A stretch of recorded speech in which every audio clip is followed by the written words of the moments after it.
I've been given the honor of introducing your distinguished student speaker this morning, and I am more than pleased to do so. Today you are hearing from a gentleman I first met in Comms 143, the Rhetoric of Popular Culture.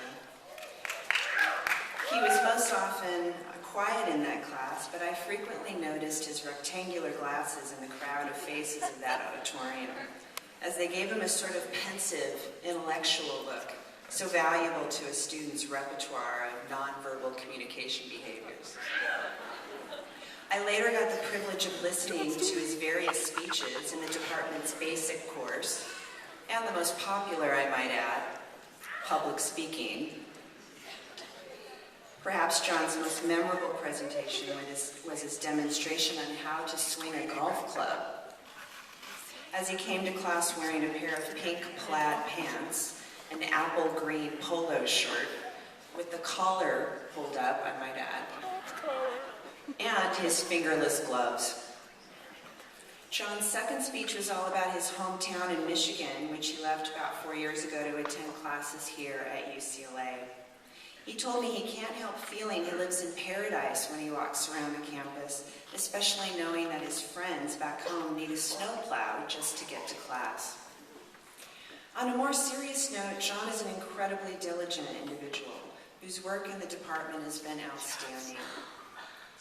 As a testament to that ethic, he has already secured a prestigious position at a computer consulting firm in San Francisco, where he will be moving in the next couple of months.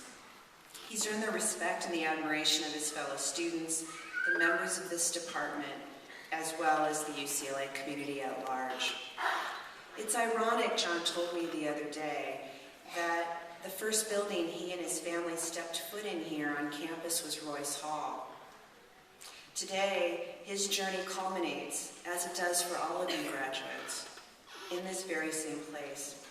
As I look at John, I must say that I see someone with integrity, insight, and dedication. He makes me proud to say I work with students in the Department of Communication Studies. Please help me welcome John Kenneally.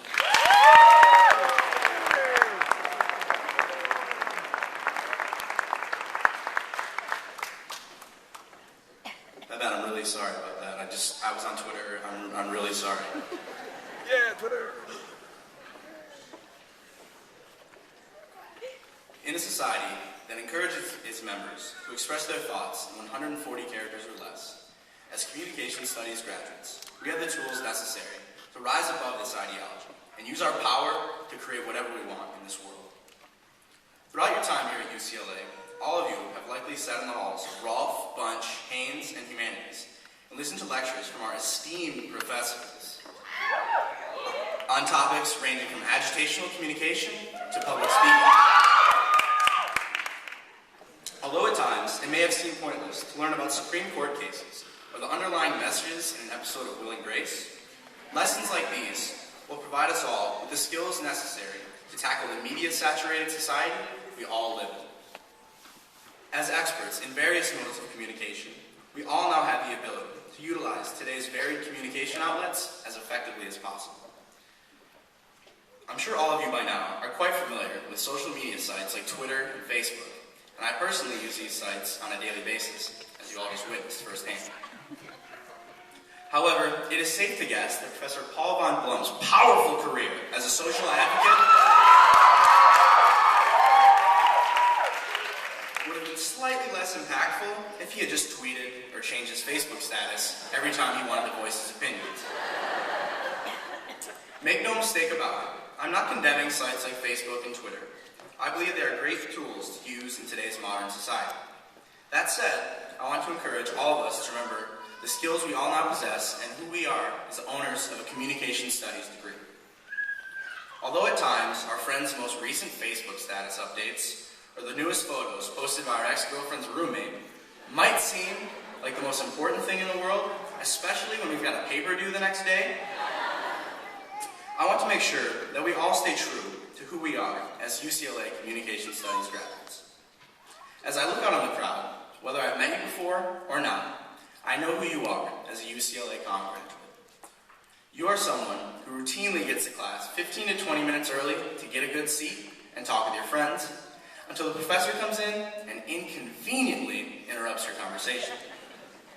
You are someone who likely hasn't solved a math equation in years.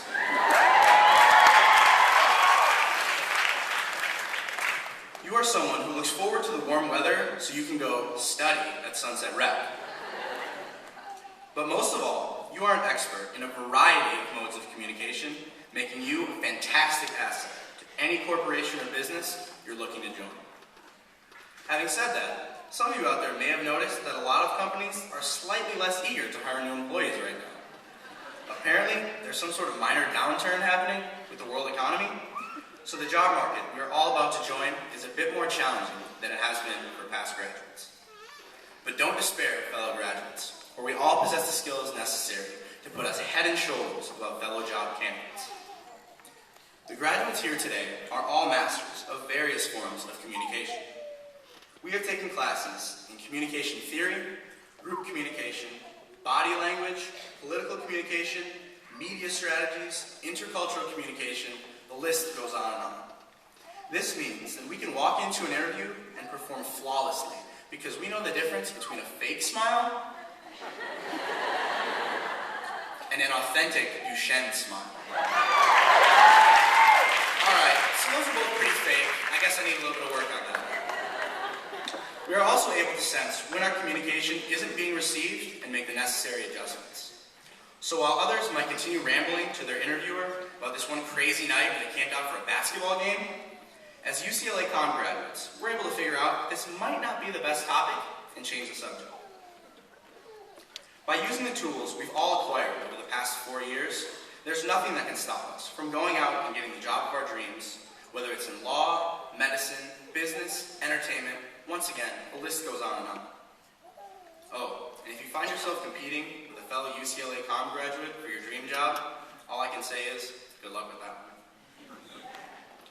The point here is that in an age when we can communicate with anyone, anytime, using a plethora of tools, the most meaningful and impactful communication comes from authentic, personal interaction. Kind of like what I'm having with the 1,500 or so folks here today.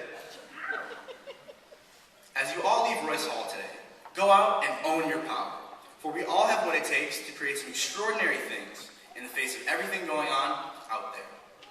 And before you pull out your cell phone to change your Facebook status, and let everyone know you're officially graduated from college, acknowledge your parents and loved ones and say thanks. Whether all they did was push you up...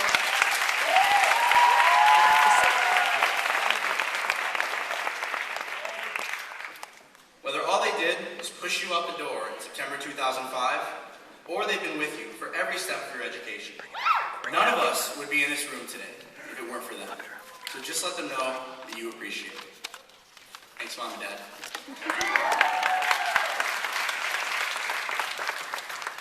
Finally, I want to congratulate each and every one of us in a cap and gown today.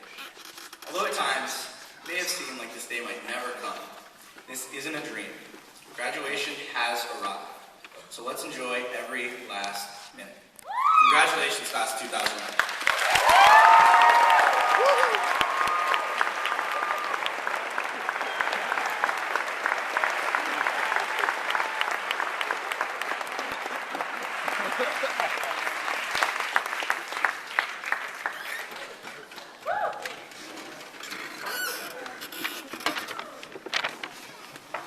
In addition to